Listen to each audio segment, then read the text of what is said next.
Good morning from the Labour Party conference in Liverpool after another week when everything changed. We'll be talking live to the party's leader, Sir Keir Starmer. He has a new opponent, a party he hopes has a new sense of unity after 2.5 years in charge. But there are tensions. The Labour Party needs to be really clear. Is it on the side of the establishment or is it on the side of British workers? And Keir Starmer needs answers for a new economy, the one the new chancellor has promised us all. Mr. Speaker, we're at the beginning of a new era. And as we contemplate, that's right. An era of massive tax cuts cheered by Tories in the chamber.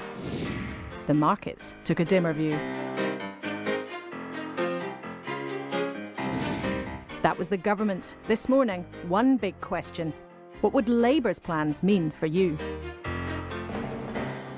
I'm joined this morning live in the Museum of Liverpool by Sir Keir Starmer. And from London by the Chancellor of the Exchequer, Kwasi Kwarteng. And with me for the next hour is the Union Leaders' Leader, Francis O'Grady, the General Secretary of the TUC, Gerard Lyons, the economist, who's been informally advising Liz Truss on some of her new economic plans, and by the Managing Director of Iceland, the supermarket chain, Richard Walker.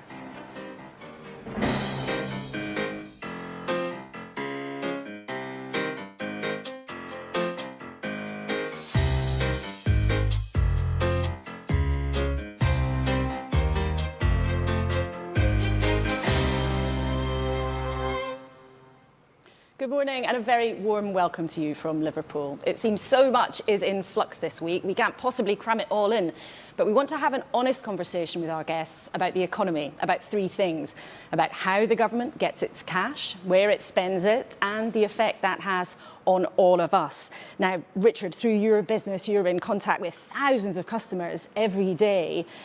A lot said about it being a tough time already. What's your experience of what's going on in the real economy? Yeah, absolutely. 1,000 shops serving 5 million customers a week, and some of them are really struggling. They were struggling before this cost of living crisis.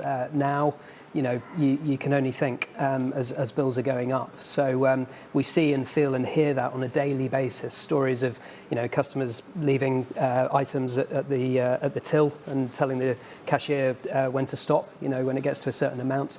We've got things like shoplifting on the rise, people looking for value ranges.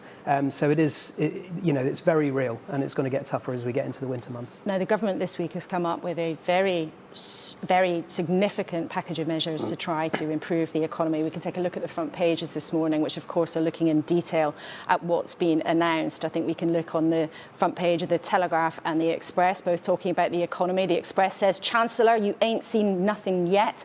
The Sunday Times suggesting that Liz Truss might also ease up on immigration. The Observer focusing fully on Keir Starmer's plan for green energy and jobs, and we'll hear plenty of that from him too. But the Mail and the Sun talking about Prince Harry. But our focus this morning is on the economy. And Gerard, you're a believer in the new government's approach. You've spoken to Liz Truss a lot about her plans, although you weren't directly involved this week. Most economists have been saying in the last few days that the government's plans for waves of tax cuts are a gamble. Do you accept that it is a gamble? Well, it's not a gamble. In fact, tax cuts, while they've received a lot of attention, are just a tiny part of the overall package. The bulk of the changes on Friday were actually reversing previously announced tax increases, national insurance, which all economists call a tax and jobs, and reversing the previously announced a corporation tax increase. Basically, the world economy is slowing, the UK economy is slowing, Western Europe, including the UK, has been really hit hard by the consequences of the war in Ukraine. And on top of that, the UK economy, like Western Europe, has been in a slow growth phase since the global financial crisis. What we are now finally seeing is really two things from the new government. One, an attempt to stop the current situation getting worse by having an energy price cap and reversing those tax increases. And then on top of that, having the redirection to a pro-growth economic strategy. And what was really interesting on Friday was that Business, Institute of Directors and the CBI really endorsed the package. the financial markets were a bit wary. We'll probably talk about that later. Is the understatement, I think, already. Francis, here. Isn't it? Well, It's the other description. I mean, nobody's going to say no to free money, and I think It's not free money. business leaders may well be lauding the budget, but everybody else is saying that this is a reverse Robin Hood. This is about benefiting the rich and wealthy corporations at the expense of ordinary people, with no plan as to what this means for funding our hard-pressed NHS or public services. And it's on top of 10 years of real wages either stagnating or being cut. So people are pretty angry, I think, that of all the priorities, the government has chosen to put the wealthy first. And we'll talk about that later with Kwasi Kwarteng, the Chancellor. But first, we're going to talk to Keir Starmer. Francis, what's top of your list to hear from the Labour leader? I mean, there's always tensions between the union movement and the Labour Party, but what do you want to hear? Well, I think we now have a very clear dividing line. It's very clear whose side the government is on. It's on the side of the wealthy. That's the big message from that mini-budget. I think working people want to hear that Labour is on our side. Labour's going to really fight not just for decent incomes, decent livelihoods and jobs, but workers' rights. Again, we're hearing that the government is going to review those rights at work that have been derived from the EU. Is Labour really going to fight for working people and stand up for decent jobs? And Richard, brief thought from you. Labour wants to be business friendly. I suspect we might hear that in a couple of minutes. What would you like to hear? Well, I want to know the detail. I want to know how. You know, what's going to happen for taxes for my customers, for business, to regulation. There's some bold ambition and strategy, but how are we going to get there? OK, thank you all for now. Hard work for you later to come in the programme, so don't go anywhere. Listening to that is Sir Keir Starmer. Welcome to the programme. Thank you so much for coming on. First of all, what do you expect the next few months will be like? You know, we heard from Richard that customers are already having things very difficult. Look, we're in a very serious situation when it comes to our economics, a very fragile situation. We're going into a very, very difficult winter. And what Richard described is exactly what I've had described to me by some of his customers and others, going to the supermarket, looking at the price of food and having to put it back down again. So it's a very fragile situation, a very serious situation for our economy. It's on the back of 12 years of Tory failure. We've had an economy that hasn't really grown very much for 12 years. We've had wages which haven't really moved for 12 years because they've taken the wrong decisions. They haven't planned for the future. And now we've got this decision on Friday to take a very risky approach to the future, driven by this ideology, this argument, wrong-headed argument in my view, that if you simply allow the rich to get richer, somehow that money will trickle down into the pockets of all the rest of us. It didn't work last time. It is wrong-headed, and it's completely the wrong way to approach what is going to be a very, very difficult winter. The later, and you're here in Liverpool, and we're here in Liverpool to hear about your plans. Now, before we talk about your long-term plan for energy, we know that where people are really feeling the rub now is with their energy bills. Now, the government's promised to freeze for 2 years. Would Labour do that? Well, we'll freeze for 6 months was our plan. We were very clear in the summer that this was going to be a very difficult winter. Energy prices were going to go up, predicted to go up to, you know, £3,000, £4,000, money that people couldn't afford. So we were very straightforward to say we've got to freeze those prices. We won't allow those increases to come in. Now, at the time, of course, the government said they wouldn't do that. We made the argument. They've now accepted that's the only thing to do. The divide now, the real question, the political question is who is going to pay for that freeze? No, hang on. There's another question first. You're promising a freeze for 6 months. The government's promising a freeze for 2 years. So will you increase your offer to freeze bills for 2 years? Our plan is for 6 months. Obviously, in April, we have to look at what the situation is, see what the forecasts are then, and we need to have a longer-term answer to this. But Laura, the key issue at the moment is who is going to pay for this freeze? The key issue for many people listening to you this morning, Keir Starmer, I think might be that the government's promised they'll freeze my bills for 2 years. The Labour leader's promising you'll freeze them for 6 months, and then, well, after that, we'll have a look. No. If you people talk to need people to know about now? this, people say, I'm very glad that my bills won't be going up. I do want to know who's paying for it. Am I going to pay in the long run? Or is somebody else going to pay? And when they learn that the oil and gas companies in the North Sea have made excess profits of altogether, you take energy included, 170 billion And pounds. there This is profits they didn't expect to make, and the government says And there we're is a not going to dividing line. touch that. In the end, we're going to make taxpayers pay. And there is a I think difference. a vast majority of people I speak to say that is wrong. What on earth are they doing? There's this excess profit there on the that's table, and they won't and touch it. You're right to say there's a difference in how the policy would be paid for. But there is also, as you said this morning, it's a very clear difference. Labour is saying right now, we would freeze until April. The government is saying we would freeze for 2 years. So what are people meant to think about the support that you would provide for them after April? Don't they need to know now? Because actually, Labour Party is providing less reassurance Laura, look, for people who are struggling to pay their bills. We've set out a plan for the next 6 months, fully costed, and we've explained exactly how it works, a price freeze, and to be paid for, including to be paid for by the excess oil and tax profits. After that, of course, we need another plan. I don't shy away from that, but we need to know what the forecasts are. We didn't put our plan on the table until the middle of August because we needed to know exactly what the forecasts were for this winter. Nobody knows the forecast for next April. But there needs, does there need to be... Would you do it again? Does there need to be a medium and long-term answer to this? Yes, there does. You know, the government has said a 2-year freeze. We've said 6 months freeze.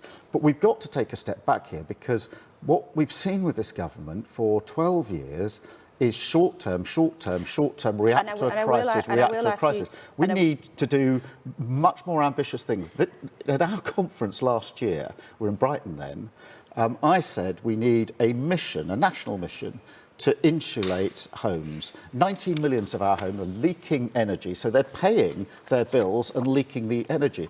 If the government had taken me up on that, last year, 2 million homes would have been insulated by now. And I've seen some of these homes in Kirklees. I went to see the council there as insulated homes. You go in, I went there on a freezing day, it's warm. The bills of those living in the homes are next to nothing, and they're grinning from ear to ear. So I would say we do need a fix for this winter, of course we do, but we've got to start fixing the longer-term issues. And we will talk about that, but our viewers this morning will have heard that you are not at this point willing to guarantee freezing people's bills beyond April, and you've made that very clear. We'll have to see in April what the situation is. Okay. But look, in terms of who's been leading on this, the Labour Party in January argued for a windfall tax. Let's talk about your in August, plan. we put the proposition of freezing bills. So we're actually the party that's coming up with the ideas, and others are following. Well, let's talk about some of your long-term ideas then. Your big pitch this week is that you say 100% of the electricity we use by 2030 will be carbon-free. Now, lots of people might hear that and think that's a laudable aim. How on earth are you going to make that happen? Well, we need to double onshore wind, we need to triple solar, and we need to quadruple offshore wind. We need to partner with business, but the prize here is, and it's going to be difficult, the prize here is huge, which is lower prices in the longer run, lower prices for people on the bills that they're going to pay, which is crucially important. And this isn't for the short term, this isn't a short-term fix. This is a mission that would actually bring those bills down. And I'm sure people listening would say, if you've got a plan that by 2030 means my bills will be down and stay down, then I want to hear that plan. But also, it's also about energy security, because it'll make us less reliant on the international market, which is what's driving those prices at the moment. But on Friday, for example, our wind power fleet was operating at 15% of its potential capacity because it wasn't windy. Now, how do you keep the lights on if we don't have fossil fuels to fall back on? Because what you're talking about is an ambition of achieving that in 6 years. If you win the election in 2024, you're saying you could do this all by 2030. Look, of course it's an ambition. It's absolutely doable. It's going to be difficult. Of course it's going to be difficult.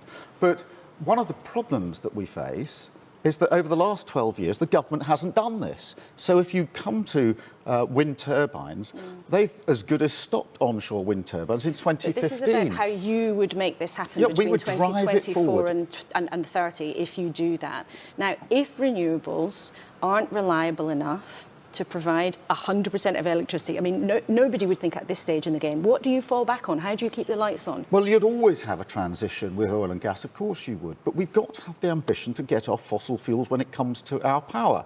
This is a plan that can be delivered. It's a plan which will drive down our prices, and it's a plan that if the government had set off on this road, 5-6 years ago, we wouldn't be in the position we're in.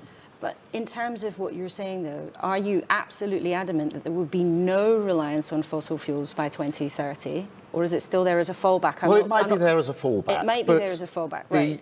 The plan is 2030, for all of our power, clean power. And we think that you can double onshore wind power, triple solar and quadruple offshore wind power. It can be done. We need a government that is prepared to partner with business on an ambition that can be turned into a result in 2030. And that's what we've not had. We've got a government, you saw it on Friday, this idea that, the mission is make the rich richer and somehow the money trickles down. But also this idea that what business wants at the moment is government to get out of the way. I fundamentally disagree with that. All the businesses I talk to say what we need here is a government with a clear strategy, the certainty to allow us to invest and to partner us along the journey with the certainty that allows us to make key decisions and, sets a strategy we can all agree. And that's what's been missing for the last 12 years. They're not saying to make here, I want a government that gets out of the way. They're saying we want a grown-up government that sits alongside us. I will be talking to Kwasi Kwarteng, the Chancellor, later in the programme. Yeah. But let's talk about the decisions that businesses and public services are having to make now. One of the biggest decisions they have to make,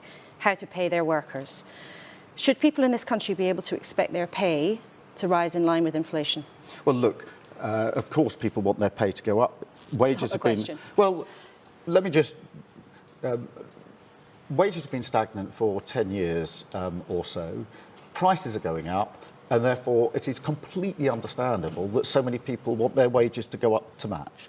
What we've said is we get the Low Pay Commission to set the living wage not just by reference to the median wage, but also by reference to the cost of living, so that you lock in for the long term an increase in the living wage, which takes account of the cost of living. And that's the mechanics of how you might do it if you But it's very important, Laura, because that locks it into the cost of living. But this is also a question of political principle. At a time like this, inflation is around 10%.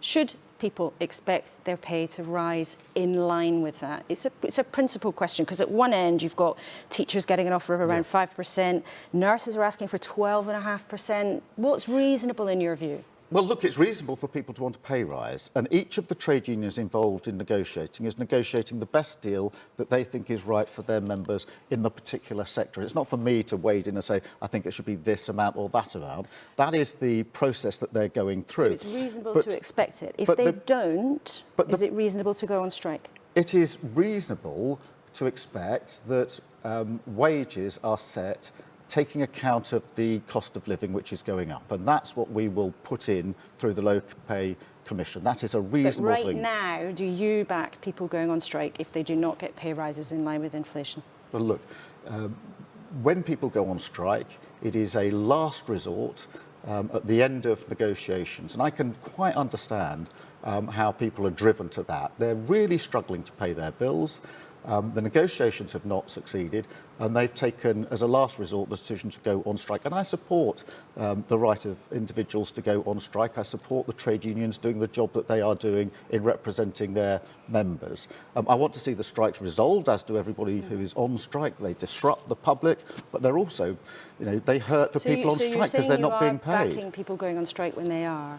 Why aren't you then, and some of your team, more visible on this? Why are you not allowing people to go to picket lines if they're part of your top team? And I just want to play the audience and for you to hear as well. There's a strike down the road, some of the dockers here, and let's hear what they wanted from you. Keir Starmer should be here today. What's going on? What I'd like them to do is show solidarity with every single worker in Britain, every single working class person in Britain. If he doesn't start solidarity, the working class is just going to leave the Labour Party alone. Now, you have been clear you don't want your members of your shadow cabinet to be on picket lines. But here there's a clear call from workers at Peel Ports down the road. They've rejected an 8.3 rise and a one-off payment of £750. They want you there. So explain to them and the audience why it's not right, in your view, for you to go. The single most important thing I can do for everybody who is on strike today, everybody who's struggling to pay their bills, is to usher in a Labour government.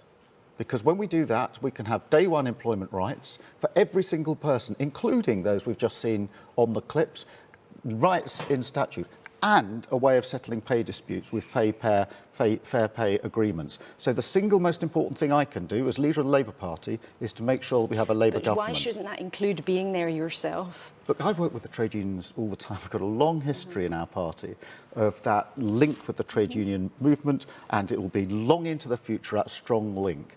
My job is to discuss this with trade union leaders, as I do on a daily basis, understand the disputes, understand what's behind the disputes.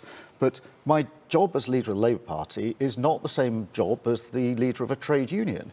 My job is to make sure that we get the Labour Party from opposition, where we can just say things but not do things, into power, where we can do things. And the two things I would do to anybody who's struggling with their bills or anybody who's in industrial action today, the two things that we would do is we would absolutely deal with the cost of living crisis, because we have got a plan for growth, which is actually a sustainable plan for growth to deal with the cost of living crisis, because that's what lies behind these disputes, but also to give those who are working, our working people, the rights that they deserve at work. And they heard from the Chancellor on Friday what he intends to do, which is to strip their rights away. Well, that's how you would frame it. But well, that's what he said. Let's talk about some of the other things the Chancellor announced then. So he announced some big changes on tax. If you were in office, would you reintroduce the top rate of tax, the 45p rate that the government scrapped? Would you put it back up? Yes. What about... I do not think that the choice to have tax cuts for those that are earning hundreds of thousands of pounds is the right choice when our economy is struggling the way it is, working people are struggling in the way they are, and our public services are on their knees. So it is the wrong choice. That is the wrong choice. Would you go up higher? I would reverse the decision that they made on Friday. Be absolutely clear about that. The effect of that decision was, if you're earning £1 million, you got £55,000 in tax cuts as a result of that decision on Friday. That's enough, more than enough, to employ a nurse. I don't think many people watching this programme will say that is fair, that is the way to grow our country. It is hugely risky, it's hugely divisive, and I would reverse it. And would you support the government cutting the basic rate of income tax from 20p down to 19p? Yes, I've long made the argument that we should reduce the tax burden on working people. It's why we opposed the national insurance increase earlier this year, which of course the government is now reversing. So no, we wouldn't reverse that. Okay, so you would stick with the 19p, you would stick with the cut to national insurance. On that money to national insurance, that was intended specifically to fund social care though. So if you're not getting that 13 billion from there, how else would you fund social care? Well, I listened very carefully to what the Chancellor said on Friday, because he was asked that very question. Does this mean that that money now won't be used for the NHS and for social care? Where would you find it? His answer was that the decision he took on Friday will not affect the money that's being made available to the NHS. So that means an incoming Labour government would inherit a situation where that money has been paid by this government through general taxation. So that's actually, he carefully answered that, and I leant forward and listened to what he was saying there. And he says that your answer is it would just come out of general taxation then? You wouldn't have a specific tax for social Well, Laura, care? when we get to the election, we'll obviously set out exactly how we'll cost everything. But on that question, he was very careful to say that money is not now being taken away. Okay, well, let's talk about your path to that election. This is your third conference in person, and you've seen off one Prime Minister. You've got another one now to contend with. You seem quite chipper. You know, when you took this job, the Labour Party was broken. People were saying there was no way back for you over one term. Where do you think things are at now? Well, what I'm seeing increasingly is people looking to the Labour Party to provide the answers to the challenges that we've got. I see a very big political divide, because you've got the Conservative Party now saying the future of this country is one where the rich get richer and we offer nothing meaningful to working people. You've got the Labour Party saying we do need to grow our economy. That's been the single biggest failure of the last 12 years of this Tory government. But we need to recognise who grows this economy. It is those people, the software workers, those working in the factories, those in our schools training people, those in our hospitals keeping people going. They're the people who really grow the economy, and they're entitled to benefit from that growth. So I would grow the economy from the bottom up and the middle out to reflect the reality of our country and those that are really driving the economy. But in terms of how the politics has been shifting. I do not believe in this theory that it's only those at the very top, the very wealthy, that create and drive our economy. It's the working people across the country who build and grow our economy. In terms of that, that's your argument. But in terms of whether or not you think you're persuading people, I heard that you said you do think you're beginning to persuade people. Are you seeing evidence? Do you see your own evidence that you think you could, that's giving you cause to think you could win? Well, we were very pleased with the local election results in May this year, where we did better than expected, and we tracked that against what we need to do for the next general election. I'm very pleased with the progress that we're making. We then won a by-election in Wakefield, which was very, very significant. But it's more than that, Laura. It's this sense now that people are looking to the Labour Party for the answers to the big challenges of the future. As you go out and about, you can feel that sense. People coming up, they want to know. On the windfall tax, every time I've talked to any group of individuals about it, they cannot understand why the government will not, it's going to leave these excess profits on the table. So when people understand and recognise that profits which weren't expected, which are only really there because of the conflict in Ukraine, and the government says we will not touch it. And I say the Labour Party will put those profits to good work. But do you think that people say, I like that answer, Keir. I think that's common. That's common sense politics, if you like. But do you think that voters who went from the Labour Party across the Tories in 2019 are coming back to you? Do you see signs that's happening? I do see signs that's happening, and in those local elections we were tracking the results in the constituencies we need to win, and one of the features was that some people who voted Conservative in 2019, who had previously been voting Labour, are coming back to the Labour Party. Now, that's a big step from where we were in 2019.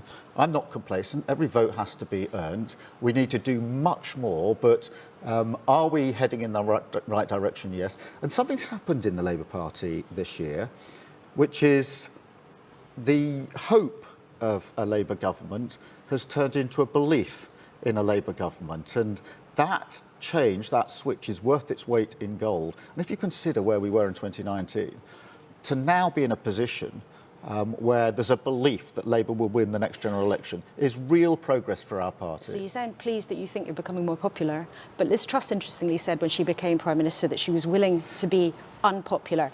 Can you just lastly tell us one thing that if you become Prime Minister that you would want to do even though it wouldn't be popular? Well, the first thing I'd say about Liz Truss is this is nonsense. She says she'll do. Well, this is about you, Keir Starmer, and we're she's running driving out of around time. the country saying, I don't like the look of solar panels in fields, so I'm not going to do it. That's not being prepared to do something unpopular. What would you be prepared to do, though, that might make you unpopular? Well, I've done unpopular things already in the Labour Party. Over the last 2 years, I've taken the Labour Party, picked it up off the canvas, put it back on its feet, changed the party, made it face the public. We had to do really tough, unpopular things within the party to do that. You've seen that. This time last year at Labour Party conference, people are saying, whoa, what are all these rule changes? Keir's going too far, he's going too fast for our party. I said, no, if I need to be unpopular to do it, we'll do it. We've done it. We're now seeing the results because this year, opinion polls go up and down the whole time.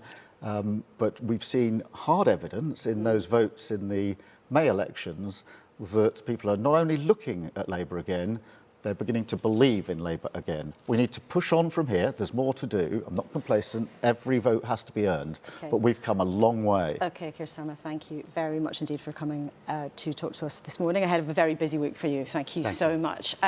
Very interesting. There are lots and lots to talk about. Francis O'Grady, first of all, what did you make of what you heard? It's interesting, Andy Burnham this morning has said that all of the tax cuts should be reversed, but Keir Starmer didn't quite go there. What did you make of what he said? Well, I thought we heard very clearly from Keir Starmer that he's determined to have a progressive tax system, that everybody should pay their fair share, including corporations like Amazon and wealthy individuals. But I thought what was interesting was a very confident outlining of what a Labour government would do for working people, that we'd have a real living wage instead of a minimum wage, that he would ban 0 hours and fire and rehire, some of those, awful P&O style employment practices that we've seen in our jobs market.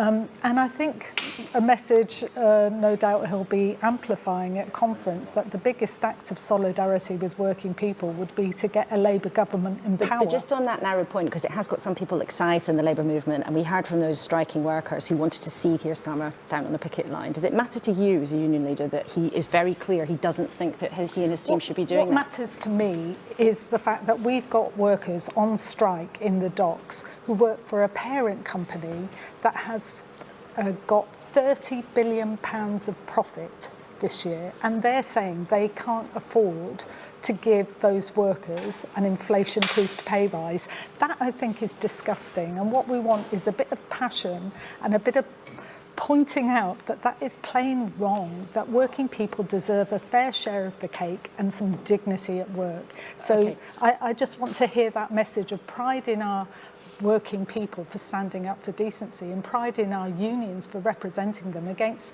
those sorts of greedy giants who, frankly, are making fools of us all. OK, well, that business isn't here to defend themselves this morning, but you've passed on your message loud and clear. Richard, you wanted detail from Keir Starmer. Did you get it? Yeah, I did, because on the way here, I looked at the detailed economic growth plan, and it's 200 words on a website. And some of the aspiration is to be applauded, you know, doubling onshore, tripling solar, quadrupling offshore. That's great, but that's not how, that's what. What I want to know is how. How are you going to do it if trickle-down's wrong, therefore tax is going to go up, business won't invest? So to me, I'm still missing the detail there. So you are still short on some detail. And what about the question of pay rises? I mean, are you going to give your workers an inflationary pay rise? Inflation is so It's high. a really interesting one. We've been voted best big company to work for by our staff twice. And yet now we pay minimum wage. We pay £9.50. I'm not proud of that, and I wish we could pay more. But the reality is to pay £10.90, the real living wage, would cost us £50 million. And that's money we don't have. So you won't give them an inflation matching pay rise? We're going to have to give them as big a pay rise as we can possibly afford, but it's what you do around it. Headline pay rise, fine, but then you don't want to destroy workers' rights by moving to 0 hours contracts, which we don't do, or paying people under the age of 25 less, which we don't do. So you've got to look at it in the round as well. OK, Gerard, Keir Starmer said there that getting rid of the top rate of tax, the 45p, was wrong, and that he would put it back up. What did you make of that? And do you think, why do you think it's unpopular? Well, in terms of the top rate of tax, that was the one thing I was surprised by in terms of the package on Friday. But the reason I assumed the government did that was because of tax simplification. What the government needs to do in terms of workers is actually address fiscal drag that so many people are pulled into higher tax brackets. So people, whether they like it or not, get pulled into higher and also, tax rates. When you go above 50,000, your child benefit is taken away, and therefore you go on to a really high marginal rate of tax. Same happens if you're lucky enough to earn over 100,000. So tax simplification is the big issue. But I think the key issue on Friday was the idea of basically not just in terms of the tax measures, but actually helping people by growing the economy in particular. What I thought was quite interesting on the living wage part was I was surprised he didn't mention the real living wage group that on Friday announced the change. When I was at City Hall, I was an ambassador for in the London, real living. You worked for Boris Johnson there. So I was an ambassador for the real living wage, and the national minimum wage, or what they want to call it now, is £9.50. If you're under 23, it's £9.18. But on Friday, the Real Living Wage Foundation said that the real living wage in the country should be £10.90, and if you're in London, £11.95. Now, the great thing about that organisation is it tries to take into account the cost of living, but it's voluntary. What I found at City Hall was when you talk to small firms, they really are on tight margins. They can't afford to pay that. So the best thing that you can do, therefore, is not to put firms in that difficulty, but by lowering the overall tax rates across the country. Well, let's talk then about the broader plan, because it was a dramatic moment on Friday when the Chancellor stood up in the House of Commons, and we'll be talking to him shortly. But he unleashed what some Conservative MPs liked, as saying was sort of bold, true Conservatives. It made some other Tory MPs very, very nervous about the extent of what some people see as a gamble. And it's interesting, this morning in the economic commentary in the papers, there's a lot of people saying this is risky. A lot of people warning about it. David Smith in the Sunday Times, for example, very respected economic commentator, warning the government, you cannot do Thatcherism twice. Learn from history, Liz Truss. But the Telegraph leader, in great contrast, has actually said some of the reaction is hysterical But then you have a Nobel Prize-winning economist, Nouriel Roubini, warning online that the package of measures actually sends the UK back to the 1970s and potentially en route to an IMF bailout. Now, Gerard, if you look at how the markets reacted on Friday, it was red on every trader's screen, the pound down to levels that we haven't seen against the dollar since 1985. Okay, well, in terms of the market's reaction on Friday was not just a reaction to the statement on Friday. On Wednesday, the US Federal Reserve, their central bank, raised interest rates quite aggressively and indicated that they would raise rates further. On Thursday, our Bank of England, which is a self-made credibility gap, did not match the increase in US interest rates, and also said that they were going to be selling gilts over next year. Minute by minute. I mean, we saw it instantly. The market's judgment on the statement was not pretty. Okay, I was going to say it's important for the viewers, because they probably don't look at the markets, to appreciate that the dollar is strong across the board. Last week, the Bank of Japan intervened because the yen is at a 40-year low. In India, since mid-July, the head news story most days has been about the rupee being weak. The dollar is strong across the board. Now, what the markets are reacting to is partly expectations of interest rates. UK interest rates went up 0.5 point in the week to 2.25 points. The government has ruled out a recession. The market's now expecting interest rates to go. Rule out a recession? Ruled out is probably the government has taken measures to stop the deep recession that the markets were factoring in 2 months ago. The markets, but the point is really, it's not just Friday, it's also Thursday, the Bank of England, and we need to actually change expectations. What we're seeing is the markets are reacting to the fact that interest rates have to go a lot higher. So interest rates have to go a lot higher. So but that's not just because of Friday's announcement. Okay, well, Francis, I think if I was being diplomatic, I would say you're looking quizzical. If I was being more candid, I would say you've been rolling your eyes. This is the economics of Narnia. This is about, you know, if you make the rich richer, somehow this will end up in the pockets of ordinary people. All the evidence is it doesn't. This isn't a recipe for growth. It's a recipe for more inequality, more poverty, more hardship. And in the long run, the economy will pay a price for that, because if people don't have money to spend in Richard's stores, then we're all going to be worse off. Richard, what's your view? Yeah, I mean, look, we do need to go for growth. We do need to sort out our terrible productivity issue, and therefore, you know, I'm supportive of a lot of the supply side agenda. However, when I look at my customers, we talked about it at the start, if there was more that could be done for them, you know, reinstating that £20 a week universal credit uplift, for example, I think that would be a really positive thing for them, just to get them through this really, really tricky time. Okay, just before we talk to Kwasi Kwarteng, the Chancellor, about all of this, I just want to raise one other story. Let's look at someone else making the news this morning. Liz Truss's Chief of Staff, Mark Fulbrook. Now, there's a story in the Sunday Times about how he's being paid. The accusation is that it's through his lobbying company, and that changes his tax status. Now, a spokesman for him has said it's not unusual, there's nothing wrong with it, denied there's a problem. Francis, what do you make of that? It's very unusual to have the Chief of Staff at the heart of government in number 10 paid through his lobbying company. Now, he's saying it's not about tax avoidance. Well, we'd all like to be the judge of that, but of course it's not even transparent. Everybody else's wages are published, his aren't. What is going on? I would have thought number 10 knew that it had to clean up its act after the last lot, but it sounds like we've got some murky business going on at the heart of number 10. To be clear, they've denied there's anything wrong, but I suspect there'll be some more action on this story in the next few days. Thank you all very much for now. Well, let's talk about a lot of that with Kwasi Kwarteng, who's been the Chancellor for 19 days, and he's made a series of changes, the effects of which could last for decades. He's with us from our London studio. Good morning to you, Chancellor. Good morning, Laura. Now, you've said we're facing a very difficult winter. What do you mean by that? Well, I think energy bills are what people are really concerned about. And we were looking at a winter next year particularly, where energy bills could go up to an average of £6,500. Now, that's not going to happen. It was never going to happen because we've intervened, and the Prime Minister announced the intervention 2 weeks ago, and we're going to limit that cost to £2,500 for the average household. That's a huge intervention. And actually, most of the fiscal event on Friday that the statement I made was centred on this energy intervention. I think that was crucially important, and it'll protect our people against very, very high electricity prices and energy prices. But even at that frozen price, it will still be difficult for many people. And Chancellor, in the hours after your statement, we saw the pound fall to its lowest level in many, many years. The stock markets fell, and crucially, the cost of government borrowing went up too. Now, we can look at the chart of what actually happened almost as soon as you opened your mouth. Are you nervous about the economic reaction to what you had to say on Friday? What I'm focused on, Laura, is very much growing the economy. As Richard said on the programme, we've got to grow the economy. We've got to have a much more front-footed approach to growth, and that's what my Friday statement was all about.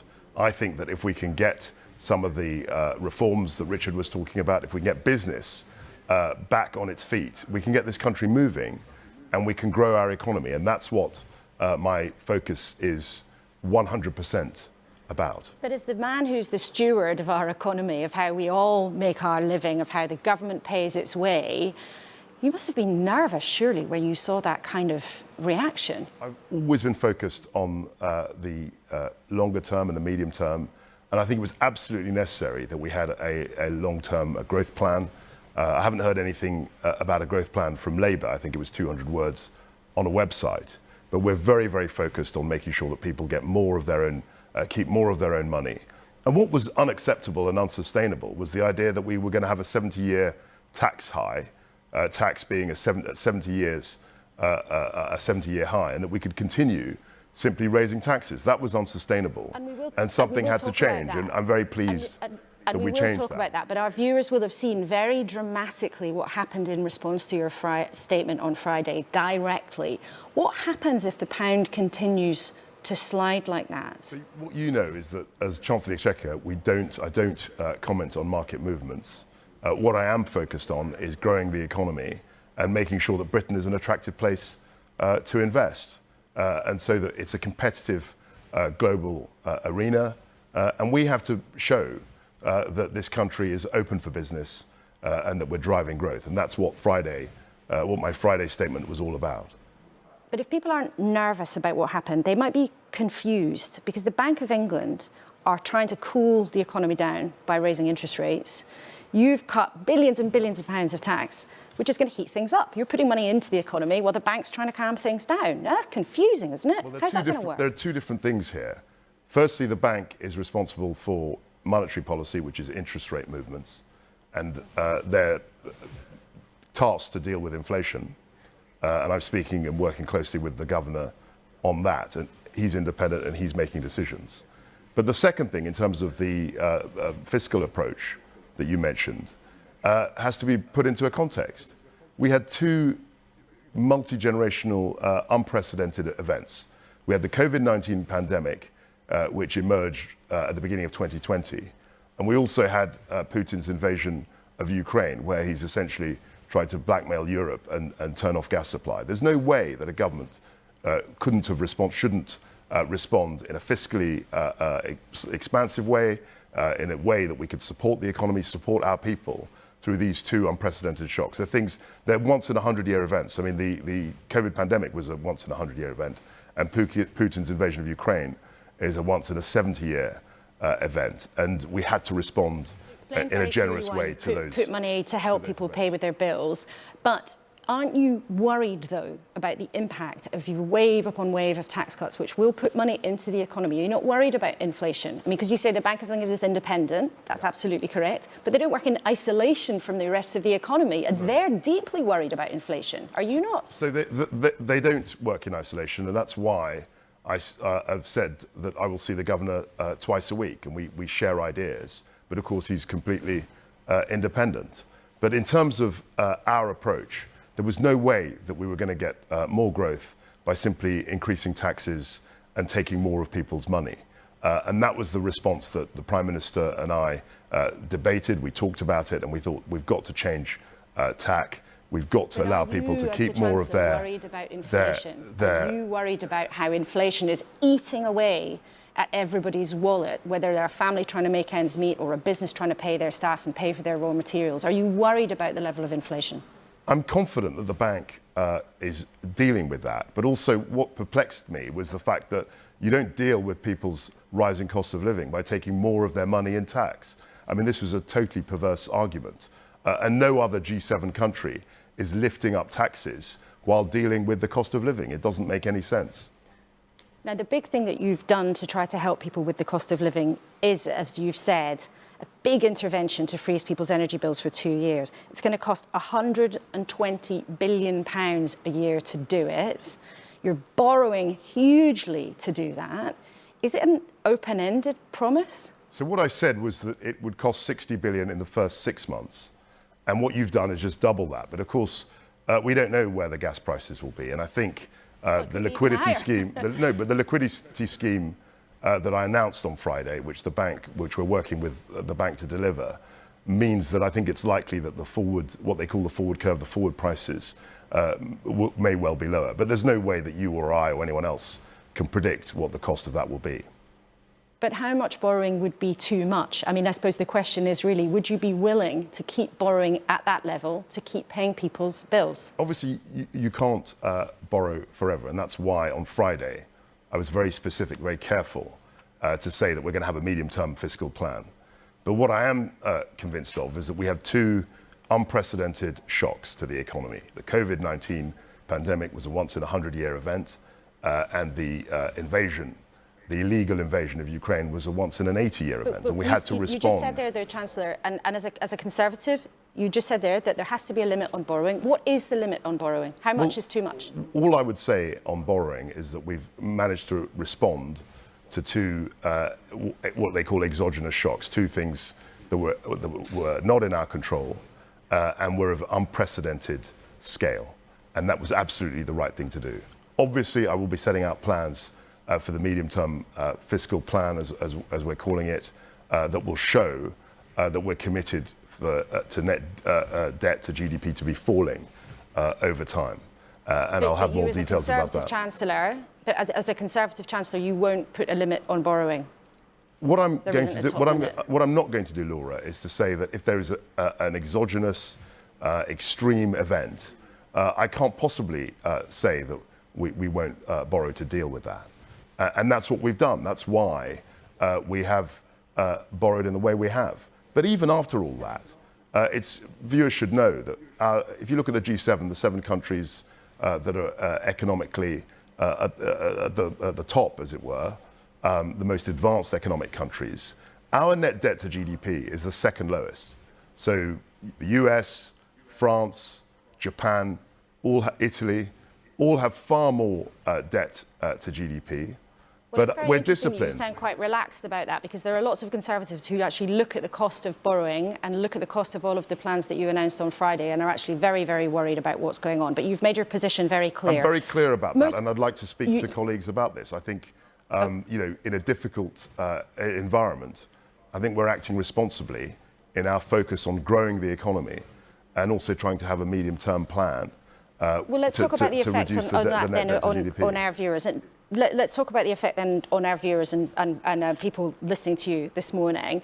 Most people will be worse off as a result of all the changes to income tax and national insurance since the start of this Parliament in 2019.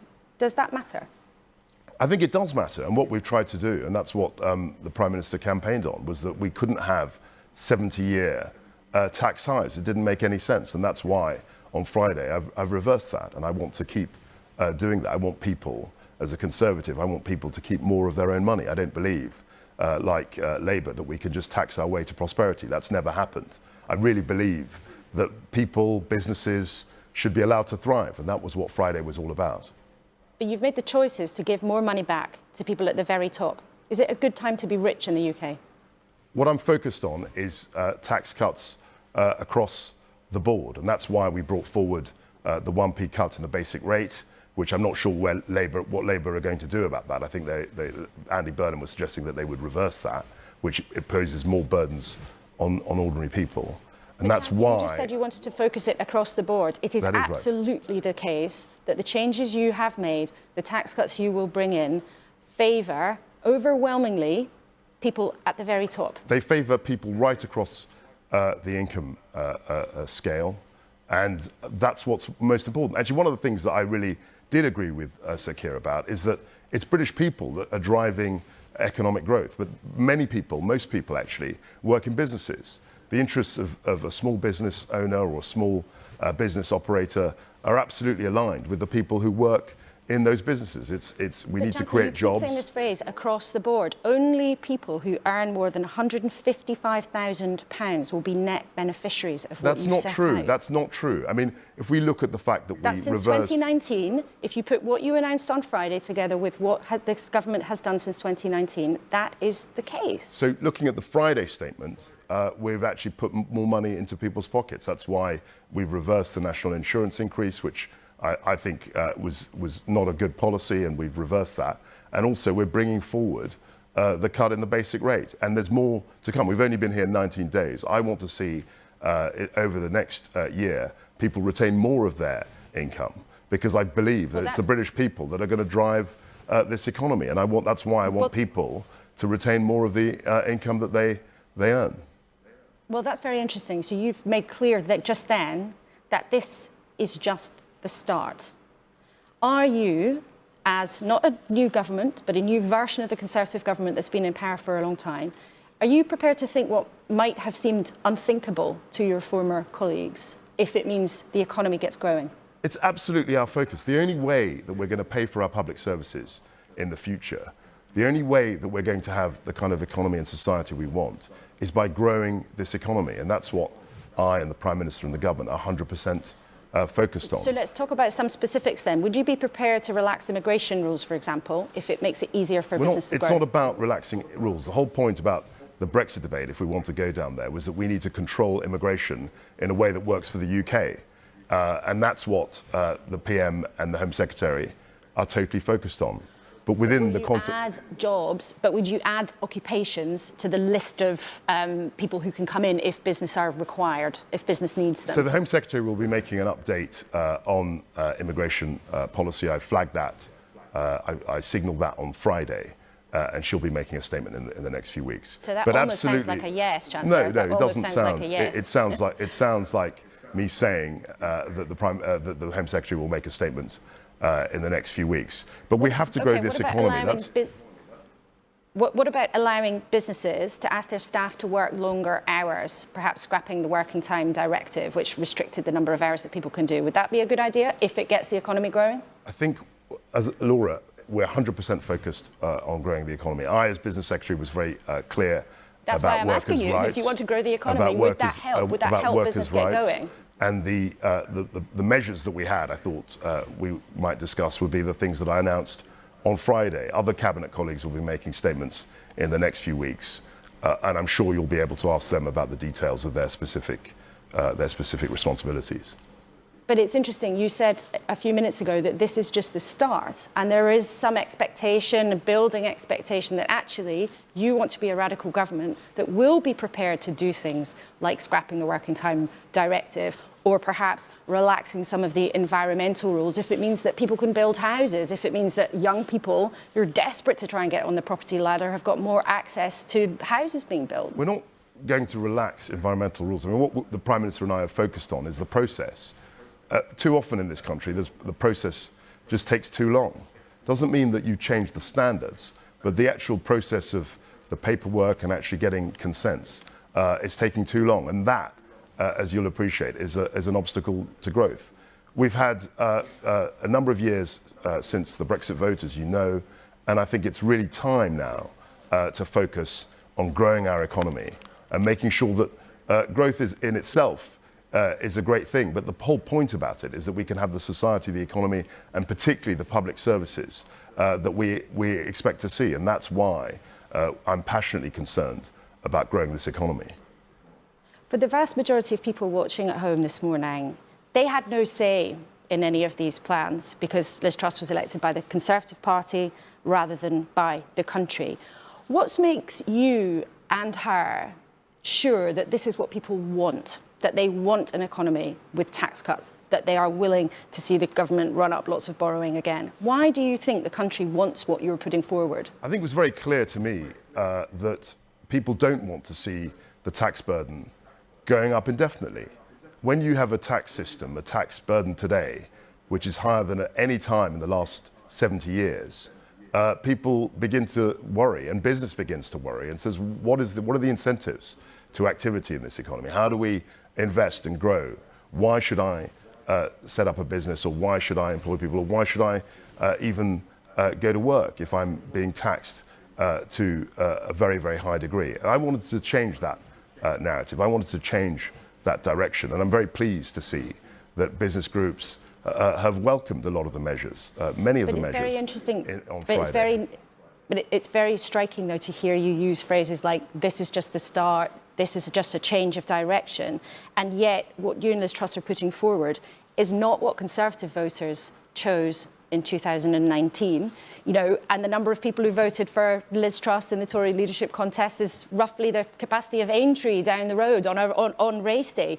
Do you feel that you've got the public's permission to go forward with what you clearly believe and are pleased about are a potentially very radical set of changes to the economy and changes to the country? So we have a responsibility in government to protect everybody and to make Britain the best it can be. And I think economic growth is absolutely essential to that. And of course, at the end of the Parliament, you know that we live in a parliamentary democracy, we will be able to go to the electorate and say, this is what we're doing, this is what we've done, this is what we want to create, this is our vision, this is how we want to inspire business, inspire people in a great country. And that's what we're focused on. And as you know, in a parliamentary system, we will have a general election in the next 2 years.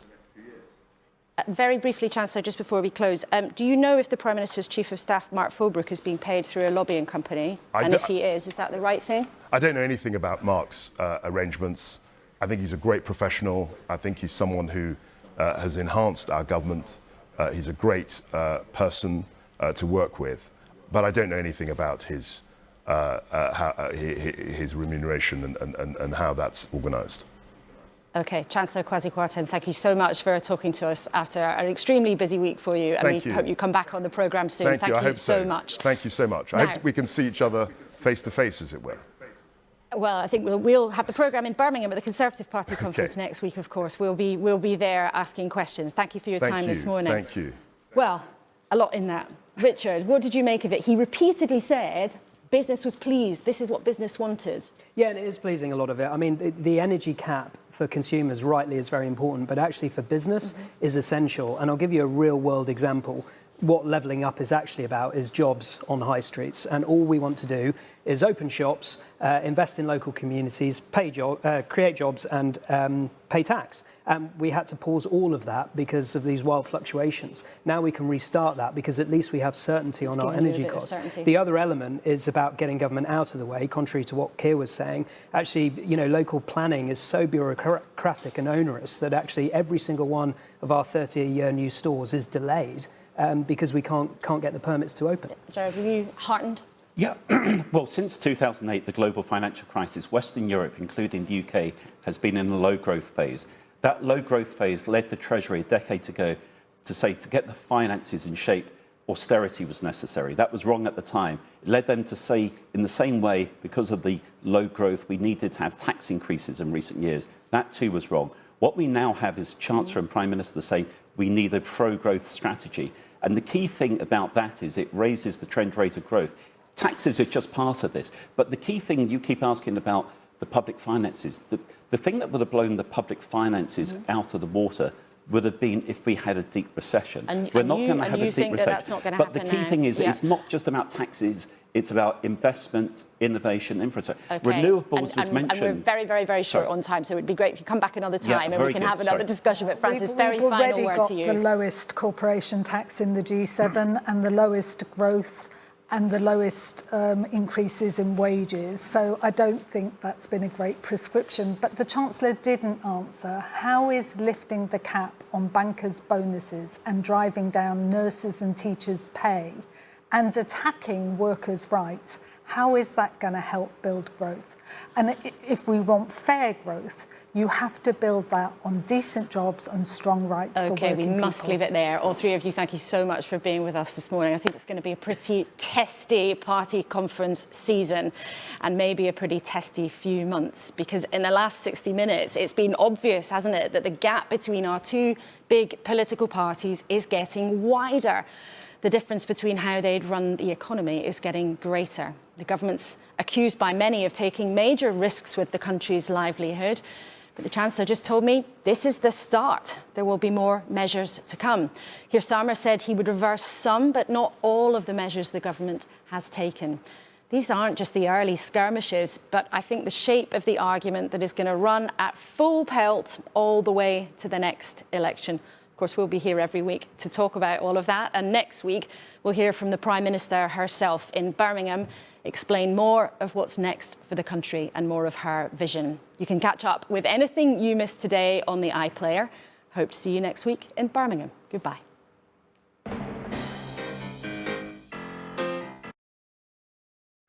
There you go.